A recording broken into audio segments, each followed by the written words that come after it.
Hey everyone, welcome back to my channel target UP DElEd और BEd में आप सभी का स्वागत है। जैसा कि आप सभी जानते हैं, फोर्थ सेमेस्टर की रेगुलर क्लासेस हमारे चैनल पर अवेलेबल हो गई हैं। सो ये है आप सभी की यूपी डीएलएड फोर्थ सेमेस्टर की सामाजिक अध्ययन यानी कि जिसको इंग्लिश में हम बोलते हैं सोशल स्टडीज़ की सेकंड क्लास है, जिसमें आज हम डिस्कस करने वाले हैं आपका सेकंड चैप्टर। बहुत ज़्यादा इंपॉर्टेंट होने वाला है। ये मेरे खुद के ओन नोट्स है जिन्हें मैं आपको छोटा करके पढ़ाती हूँ। सामाजिक धार्मिक सुधार आंदोलन, ये है आज का चैप्टर। फर्स्टली जो हम डिस्कस करने वाले हैं वो है आप सभी का आंदोलन के उदय के कारण क्या थे और सुधार की आवश्यकता क्यों। फर्स्ट है आपका तत्कालीन हिंदू धर्म एवं समाज निष्क्रिय एवं शक्तिहीन। ठीक है, जाति प्रथा ने समाज के निम्न वर्गों के प्रति उच्च वर्गों का अनुचित व्यवहार एवं छुआछूत की गंभीर समस्या खड़ी कर दी थी। देन आता है समाज उच्च एवं निम्न वर्गों में विभक्त था। ठीक है, फोर्थ है आपका समाज का निचला तबका सामाजिक सम्मान और आर्थिक सुविधा के लिए ईसाई धर्म को स्वीकार करने लगा था।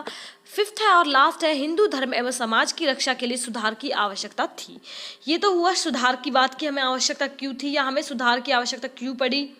आपको सभी पॉइंट्स एकदम ध्यान से सुनते हुए चलना है। 19वीं सदी के सुधार आंदोलन एक और औपनिवेशिक सांस्कृतिक प्रभुत्व एवं भारतीय संस्कृति के औपनिवेशिक संस्कृति से पराजित होने की चेतना, तो वहीं दूसरी ओर परंपरागत भारतीय सामाजिक सांस्कृतिक व्यवस्था के कमजोर पक्षों के विरुद्ध एक सामाजिक सांस्कृतिक बौद्धिक संघर्ष था।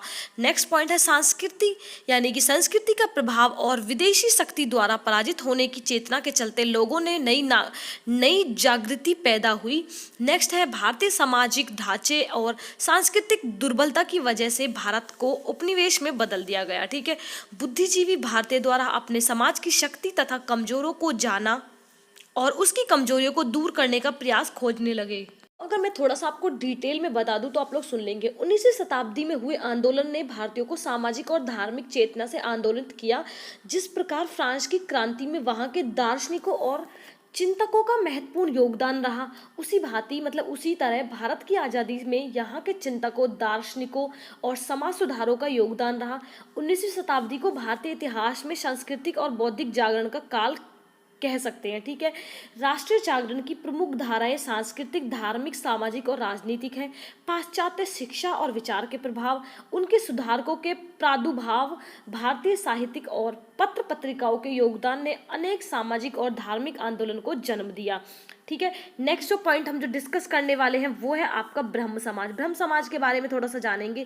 स्थापना इसकी कब हुई थी? 1828 को राजा राम मोहन राय के द्वारा इसकी जो है स्थापना हुई थी। आधार किसने यानी कि बेस किसके द्वारा क्या है इसका? तर्क शक्ति और वेद और उपनिषद। ठीक है, उद्देश्य की अगर बात करूं तो उद्देश्य है राजा राम मोहन राय की मान्यताओं के अनुसार हिंदू धर्म में सुधार लाना, हिंदू धर्म को स्वच्छ बनाना, एकेश्वरवाद की शिक्षा देना यानी कि एक ईश्वर मतलब एक साथ मानवीय प्रतिष्ठा पर जोर, मूर्ति पूजा का विरोध और सती प्रथा जैसी अमानवीय प्रथा की आलोचना करना। ये थे ब्रह्म समाज के उद्देश्य जो आपको किसने दिए थे? राजा राम मोहन राय ने। ठीक है, नेक्स्ट पॉइंट आता है आपका प्रार्थना समाज होता क्या है। प्रार्थना समाज के बारे में अगर मैं बात करूं तो इसकी स्थापना हुई थी 1867 मुंबई में। संस्थापक कौन थे इसके? आत्माराम पांडुरंग। ठीक है, उद्देश्य क्या क्या थे प्रार्थना समाज के? तो वो है जाति प्रथा का विरोध करना, पुरोहितों के आधिपत्य की आलोचना करना, पुरुषों एवं स्त्रियों की विवाह की आयु को बढ़ाना, विधवा पुनर्विवाह, अंतरजातीय विवाह के बारे में, स्त्री शिक्षा को बढ़ावा देना। तो यानी कि अगर थोड़ी सी मैं डिटेल में बात करूं इसकी, तो उन्होंने स्त्रियों की परतंत्रा, बाल विवाह, विधवा विवाह और निषेध, जातिगत संकीर्णता के आधार पर सजातीय विवाह, स्त्रियों की अशिक्षा और उपेक्षा, विदेश यात्रा का निषेध आदि का विरोध किया। उनका विश्वास था कि ईश्वर का सच्चा प्यार उसके मनुष्य की सेवा में ही है। वे धार्मिक रूढ़िवादी से टक्कर नहीं लेना चाहते थे, अपितु शिक्षा तथा समझाने बुझाने पर बल देते थे। ये था प्रार्थना समाज का थोड़ा सा डिटेल में जो मैं आपको बताते हुए चलूंगी। देन नेक्स्ट हम बात करते हैं आपकी रामकृष्ण मिशन क्या है, जो आपको बहुत ज़्यादा पूछा गया है फोर्थ सेमेस्टर में। संस्थापन कौन थे इसके? स्वामी विवेकानंद। स्थापना इसकी कब हुई थी? स्थापना हुई थी इसकी 1897 में।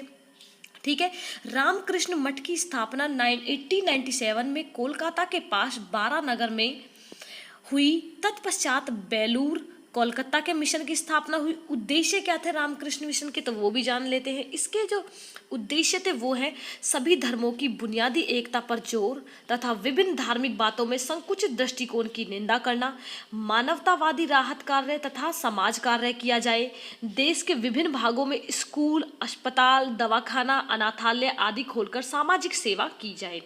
नेक्स्ट और लास्ट पॉइंट जो इसका दिया गया, इनका मुख्य उद्देश्य व्यक्ति की मुक्ति नहीं बल्कि समाज कल्याण और समाज सेवा पर था।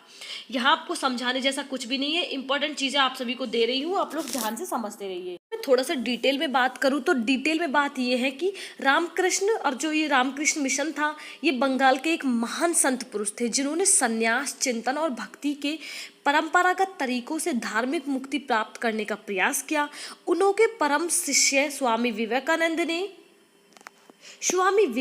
ने उनके धार्मिक संदेश को लोकप्रिय बनाया तथा उनसे ऐसे रूप में प्रस्तुत करने की कोशिश की जो समसामयिक भारतीय समाज की आवश्यकताओं के अनुकूल हो। ठीक है, अब बात अगर थोड़ी सी डिटेल में करूँ तो ये है, उन्होंने सामाजिक दृष्टि से भी समाज सेवा और नारी सम्मान को महत्व दिया। ये बातें हो रही हैं स्वामी विवेकानंद के बारे में।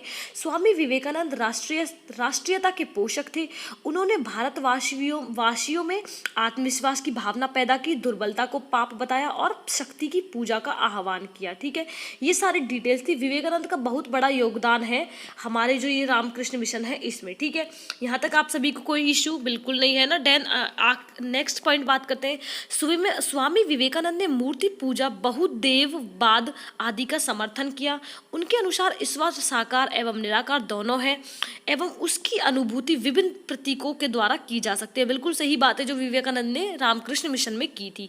स्वामी विवेकानंद को 19वीं सदी के नव हिंदू जागरण का प्रतीक माना जाता है। ये पॉइंट पूछा जा सकता है कि स्वामी विवेकानंद को किस शताब्दी का नव हिंदू माना जाता है, तो आप लोगों को क्या लिखना होगा, 19वीं शताब्दी। सुभाष चंद्र बोस ने विवेकानंद को आधुनिक राष्ट्रीय आंदोलन का आध्यात्मिक पिता कहा है। ये भी पूछा जा सकता है कि किसने कहा है आधुनिक राष्ट्रीय आंदोलन का पिता, आध्यात्मिक पिता, तो विवेकानंद को कहा है सुभाष चंद्र बोस ने। डिटेल में जान लेते हैं आर्य समाज क्या है।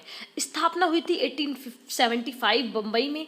1877 में इनका मुख्यालय जो है वो लाहौर में हुआ। संस्थापक है इनके दयानंद सरस्वती। बचपन का नाम है इनका मूल शंकर। चीजें आपसे एमसीक्यू में पूछी जा सकती है कि दयानंद सरस्वती का बचपन का नाम क्या है, तो मूल शंकर। स्वामी पूर्णानंद ने कहा दयानंद सरस्वती का नाम दिया गया उनके गुरु के नाम स्वामी विरजानंद के ऊपर। ठीक है, देन आता है स्वामी दयानंद सरस्वती ने वेदों की ओर लौटो का नारा दिया। छुआछूत जाति व्यवस्था का विरोध किया परंतु वर्ण व्यवस्था का समर्थन किया। 1874 में दयानंद ने सत्यार्थ प्रकाश का प्रकाशन किया। दयानंद सरस्वती ने भारतीयों को धर्म परिवर्तन से बचाने के लिए शुद्धि आंदोलन चलाया। पहले व्यक्ति थे जिन्होंने स्वराज शब्द का प्रयोग किया, यानी कि जो आप कह सकते हैं स्वामी दयानंद सरस्वती एक पहले व्यक्ति थे जिन्होंने स्वराज शब्द का प्रयोग किया। ठीक है, पहले व्यक्ति जिन्होंने बताया कि विदेशी वस्तुओं का बहिष्कार करना चाहिए। जैसे कि आप सभी जानते हैं कि लॉकडाउन से पहले हमसे कहा गया था कि बाहर की चीज़ों का बहिष्कार किया, तो पहले व्यक्ति थे स्वामीनंद सरस्वती। भारत में बनी हुई व स्वदेशी वस्तुओं का प्रयोग करना चाहिए, ठीक है, जो भारत में बन रही है। यह पहले व्यक्ति थे जिन्होंने हिंदी को राष्ट्रभाषा के रूप में स्वीकार किया। पहले व्यक्ति पूछा जा सकता है वो भी 1882 में गौ रक्षा समिति बनाई इन्होंने। वैलेंटाइन्स रोल ने आर्य समाज को भारतीय अशांति का जन्मदाता कहा है। ठीक है, अब उद्देश्य की बात कर लेते हैं। जनता में आत्मसम्मान तथा स्वावलंबन की भावना जगाना, इसमें राष्ट्रवाद को बढ़ावा देना, हिंदुओं को धर्म परिवर्तन को रोकना, मूर्ति पूजा कर्मकांड का विरोध करना, जाति प्रथा और ब्राह्मणों द्वारा प्रचलित हिंदू धर्म के विरोध को करना। ठीक है, वास्तविक जगत में रहे मनुष्य की समस्याओं की ओर ध्यान दिया गया तथा परंपरागत विश्वास से लोगों का ध्यान हटाया। पश्चिमी विज्ञान के अध्ययन का समर्थन किया। तो गाइस, अब जो हम डिस्कस करने वाले हैं वो आपको बहुत ज़्यादा महत्वपूर्ण यानी कि इम्पोर्टेंट टॉपिक है, जिसे हम बोलते हैं थियोसॉफिकल सोसाइटी होती क्या है। थियोसॉफिकल सोसाइटी के बारे में हम थोड़ा डिटेल्स में जानेंगे। अब जो हम डिस्कस करने वाले हैं वो है आपका थियोसॉफिकल सोसाइटी, जो कि बहुत ज़्यादा इंपॉर्टेंट टॉपिक है, ध्यान से सुनिएगा। स्थापना इसकी हुई थी 1875 अमेरिका न्यूयॉर्क में। संस्थापक थी रूसी महिला HP वस्की और कर्नल ऑलकॉट ने की। ठीक है, यहाँ पर खत्म हुआ। 1879 में थियोसफिकल सोसाइटी के संस्थापक भारत पहुंचे। 1882 में मद्रास के पास अंडियार में सोसाइटी का मुख्यालय स्थापित किया। 1907 में एनी बेसेंट थियोसफिकल सोसाइटी की अध्यक्षता बनी और आंदोलन काफी लोकप्रिय बना दिया। अब बात करते थोड़े इनके उद्देश्य की कि थियोसॉफिकल सोसाइटी के उद्देश्य क्या है। प्राचीन हिंदू धर्म के लोगों के आत्मविश्वास को जगाना और बढ़ाना, धर्म को समाज सेवा का आधार बनाना, बाल विवाह एवं जात पात का विरोध किया गया, वहां पर विधवाओं की दशा सुधारने का प्रयास किया गया, लोगों ने राष्ट्रीयता की भावना का विकास करना किया गया, नवयुवकों की शिक्षा का प्रयास किया गया। एनी बेसेंट ने सबसे पहले बनारस में 1898 में सेंट्रल हिंदू कॉलेज की स्थापना की। इसी कॉलेज को मदन मोहन मालवीय ने 1916 में बनारस हिंदू विश्वविद्यालय के रूप में विकसित किया। ठीक है, ये सारी चीजें आपकी यहाँ खत्म होती है। अब जो हम डिस्कस करने वाला है आपका नेक्स्ट टॉपिक है मुस्लिम सुधार आंदोलन क्या है। मुसलमानों में नव जागरण हिंदुओं की अपेक्षा धीरे धीरे आया, कारण क्या था उस कारण को जान लेते हैं। मुस्लिम हमेशा अपने आप को भारत के शासन समझते रहे, खासकर अंग्रेजों के खिलाफ जिन्होंने राजनीतिक सत्ता उनसे छीन ली। 1857 के विद्रोह के बाद अंग्रेजों ने जो मुस्लिम विरोधी नीति अपनाई उसे मुसलमानों में अंग्रेज विरोधी भावनाएं पनपी। ठीक है, मुस्लिम भारत में अंग्रेजी द्वारा लाई गई नई संस्कृति और शिक्षा के संपर्क में बचे रहे और पुरातन पंथी इस्लाम के साथ जुड़े रहे। देन नेक्स्ट पॉइंट है 19वीं शताब्दी के मध्य तक उच्च वर्ग के मुसलमानों ने पश्चिमी शिक्षा एवं संस्कृति के संपर्क से बचने की कोशिश की। आपका अब्दुल लतीफ बंगाल में मुस्लिम पुनर्जागरण का पिता है। क्या है पुनर्जागरण का पिता कौन है? अब्दुल लतीफ। 1863 में कोलकाता में मोहम्मडन लिटरेरी सोसाइटी की स्थापना की। तो गाइस अब जो नेक्स्ट टॉपिक है उसके बारे में थोड़ा डिस्कस कर लेते हैं। सैयद अहमद खान एवं अलीगढ़ आंदोलन क्या था। नंबर 1 पॉइंट है सैयद अहमद खान आधुनिक वैज्ञानिक विचारों से काफी प्रभावित हो जीवन भर इस्लाम के साथ उनका तालमेल कराने का प्रयत्न करते रहे। इस्लाम की एकमात्र प्रामाणिक पुस्तक कुरान है। ठीक है, सभी जानते हैं मुसलमानों का धार्मिक और सामाजिक जीवन आधुनिक पाश्चात्य ज्ञान विज्ञान और संस्कृति को अपनाकर ही सुधारा जा सकता है। ठीक है, अपने जीवन की 2 प्रमुख लक्ष्य बनाए, अंग्रेजी सरकार और मुसलमानों के संबंध को ठीक करना, मुसलमानों में आधुनिक शिक्षा का प्रचार करना। देन आता है नेक्स्ट, जो भी पॉइंट्स आप सभी को बता रही हूँ बिल्कुल मेमोराइज करके है, इसमें समझाने जैसा कुछ नहीं, सिर्फ आपको याद करना है। आधुनिक शिक्षा का प्रचार जीवन पर्याप्त उनका प्रथम उद्देश्य रहा। 1875 में अलीगढ़ में मोहम्मडन एंग्लो ओरिएंटल स्कूल की स्थापना की गई। 1878 में यह कॉलेज बना। 1920 में अलीगढ़ मुस्लिम विश्वविद्यालय में परिवर्तित हो गया।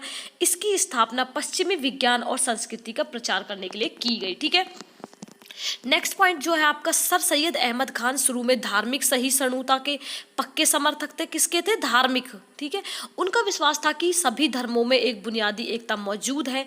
धर्म व्यक्ति का अपना निजी मामला है और भी व्यक्ति संबंधों में धार्मिक कट्टरता की निंदा करते थे। वे सांप्रदायिकता विरोधी थे, हिंदू और मुस्लिम एकता के समर्थक थे। ठीक है, यहाँ तक आप सभी को कोई इशू। सैयद अहमद खान ने कांग्रेस की स्थापना का विरोध किया और उसके विरोध में 1888 यूनाइटेड इंडियन पैट्रियोटिक एसोसिएशन की स्थापना की। अपने विचारों के प्रसार के लिए एक पत्रिका तहजीब उल अखलाक निकाली। ठीक है, देन आपका आता है सैयद अहमद खान सामाजिक सुधार के कार्य भी किए। मुसलमानों से मध्यकालीन रीति रिवाज तथा विचार व कर्म की पद्धति को छोड़ने का आग्रह किया उन्होंने। ठीक है, ये पॉइंट्स थे उनके। ठीक है, समाज में महिलाओं की स्थिति और सुधारने का प्रयास किया। पर्दा प्रथा छोड़ने तथा स्त्रियों में शिक्षा का प्रसार का समर्थन या बहुविवाह प्रथा तथा मामूली बातों पर तलाक के रिवाज की निंदा की इन्होंने। सैयद अहमद खान के बारे में जो उन्होंने सुधार किए, जिनके बारे में उन्होंने चर्चा की। ठीक है, नेक्स्ट जो आता है आपका टॉपिक वो है देवबंद आंदोलन 1868 क्या है। उलेमा मोहम्मद कासिम ननोतवी तथा रशीद अहमद गंगोही के नेतृत्व में देवबंद सहारनपुर में एक स्कूल खोला गया। यह एक पुनरुद्धार आंदोलन था। अंग्रेजी शिक्षा तथा पाश्चात्य संस्कृति पूर्ण रूप से वर्जित थी। ठीक है, नेक्स्ट इसका उद्देश्य क्या क्या था, सभी पॉइंट्स के उद्देश्य डाले गए हैं। मुसलमानों में कुरान तथा हसीद की शुद्ध शिक्षा का प्रसार करना, विदेशी शासकों के विरुद्ध जिहाद की भावना को जीवित रखना, मुस्लिम संप्रदाय के लिए धार्मिक नेता प्रशिक्षित करना। ठीक है, यहाँ आपका जो टॉपिक है वो आज खत्म होता है। सही आपको चैप्टर पसंद आया हो तो ज़रूर लाइक कीजिए, शेयर ज़रूर करना अपने दोस्तों के साथ और चैनल को सब्सक्राइब करना बिल्कुल नहीं भूलें। एंड देन आप सभी को एक चीज़ बता दूं कि सभी के जो पॉइंट्स हैं वो मैं आप सभी को देने वाली हूँ, आप लोग देखते रहिएगा। सारे पॉइंट्स के जो डिस्क्रिप्शन में है वो सभी की लिंक मिल जाएगी, तो आप लोग को इस तरह का कोई इशू नहीं है। फर्स्ट पार्ट मैं डिस्क्रिप्शन में डाल दूँगी, PDF आप सभी को मिल जाएगी। So thank you for watching.